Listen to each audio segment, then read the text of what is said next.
Hello friends, नमस्ते। Welcome to my Nepali home cooking channel. आज म तपाईँहरूलाई फ्रेन्च फ्राइज कसरी बनाउने भनेर सिकाउन गइरहेको छु। यो भिडियोलाई स्किप नगरी पुरै हेरिदिनु होला। मैले दुईवटा पुरानो आलु लिएको छु। अब यसलाई लामो लामो पारेर काटेको छु।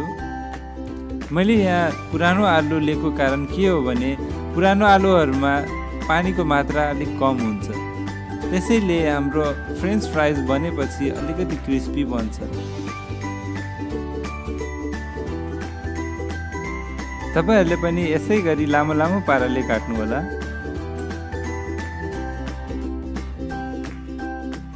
मैले दुईवटै आलुलाई लामो लामो पाराले काटेर भ्याइसकेको छु। अब यसलाई धुनलाई मैले एउटा भाँडोमा पानी लिएको छु र यसलाई राम्रोसँग हातले धुने। यसलाई धोको कारण के हो भने यसमा भएको हामीले स्टार्च सबै निकाल्नु पर्छ। यसको स्टार्च जति हामीले निकाल्छौँ त्यति नै हाम्रो फ्रेन्च फ्राइजको कलर सेतो रहन्छ र क्रिस्पी पनि बन्छ। मैले आलुलाई धोएर भ्याइसकेको छु र मैले अर्को भाँडोमा अलिकति पानी हालेर यसमा नुन हालेको छु र यो सबै काटेको आलुलाई यसमा ट्रान्सफर गरिरहेको छु। अब यसलाई हामीले बोइल गर्नुपर्छ। आधा भन्दा अलिकति बढी पकाउनु पर्छ हामीले यो आलुलाई।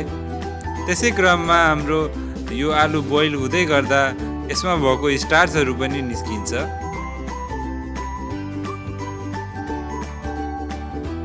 अब हाम्रो आलु 4 देखि 5 मिनट मिडियम फ्लेममा पकाइसकेपछि हाम्रो आलु रेडी छ। अब म यसलाई स्ट्रेन गर्दैछु, यानी कि पानी छान्दैछु। यो धेरै नै तातो छ, केयरफुली छान्नु होला। अब यसलाई हामीले सुकाउनु पर्छ।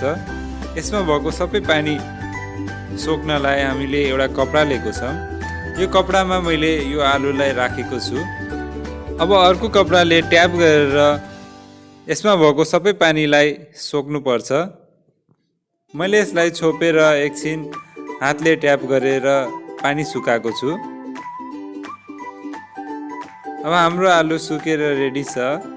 यसलाई तपाईले 1 घण्टासम्म यतिकै हावामा राखेर पनि सुकाउन सक्नुहुनेछ।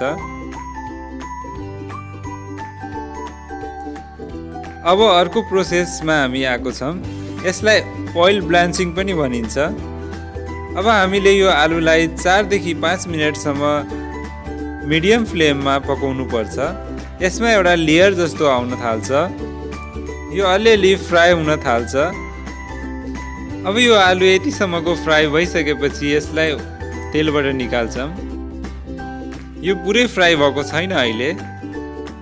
यसलाई तेलबाट निकालिसकेपछि फ्रिजमा राख्नुपर्छ। यसलाई 3 देखि 4 घण्टासम्म फ्रिजमा राख्नु होला।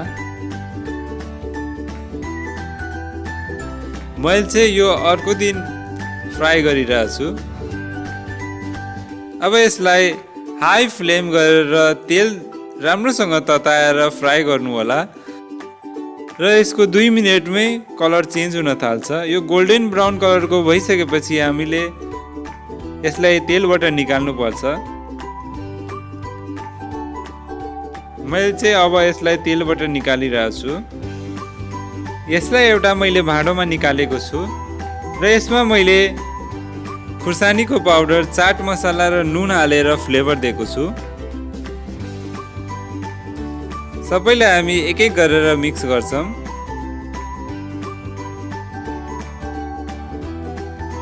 यो सबै हालिसकेपछि यसलाई राम्रोसँग मिक्स गर्नु होला। यसमा माथिबाट धनिया पनि हाल्न सक्नुहुनेछ।